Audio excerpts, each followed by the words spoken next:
Sa date de naissance exacte est toujours restée un mystère. Abdallah Ben Abdelaziz a environ 81 ans lorsqu'il devient officiellement roi d'Arabie Saoudite en 2005. Mais dans les faits, c'est bien lui qui dirige le pays depuis 10 ans déjà, alors que son demi-frère Fahd est affaibli par la maladie. Avant d'accéder au trône, Abdallah était l'un des artisans des accords de Taïf qui ont marqué la fin de la guerre civile au Liban en 1989. Il opère ensuite un rapprochement avec l'Iran sous la présidence du réformateur Mohammad Khatami et offre avec la Ligue arabe un plan de paix à Israël en échange d'un retrait complet des territoires occupés depuis 1967. Le roi Abdallah est surtout le principal allié des États-Unis dans la région.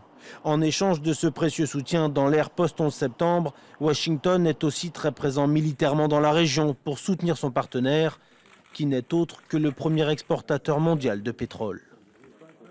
Jadis, il y avait Saddam qui les menaçait, maintenant ce sont les Iraniens qui les menacent.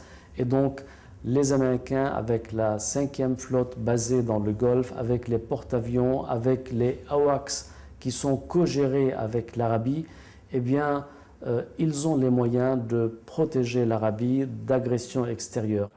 Sur la scène intérieure, le roi Abdallah opère de timides réformes. Pour la première fois, des élections municipales sont organisées et les femmes obtiennent de nouveaux droits. Mais ses opposants dénoncent des mesures cosmétiques, car les femmes ne peuvent toujours pas conduire une voiture et restent selon eux au banc de la société. Nous continuons de demander ce droit très simple et les autres droits pour les femmes, pas seulement conduire, parce que c'est tout un ensemble, ce n'est pas juste ça. Conduire, c'est un symbole pour toutes les femmes en Arabie Saoudite. Le royaume est régulièrement pointé du doigt par les organisations de défense des droits de l'homme. Et alors que la colère sociale se transforme en révolution dans de nombreux pays arabes, Riyad déploie un vaste dispositif de sécurité et annonce successivement 2 plans économiques. Un premier de 36 et un second de 70 milliards de dollars. Aide pour les chômeurs, prime exceptionnelle pour les fonctionnaires, Abdallah fait tout pour éviter d'être emporté par le printemps arabe et il y parvient avec succès. Le souverain envoie également des troupes à Bahreïn pour mater la révolte et sauver son allié sunnite de la grogne qui monte dans ce royaume à majorité chiite.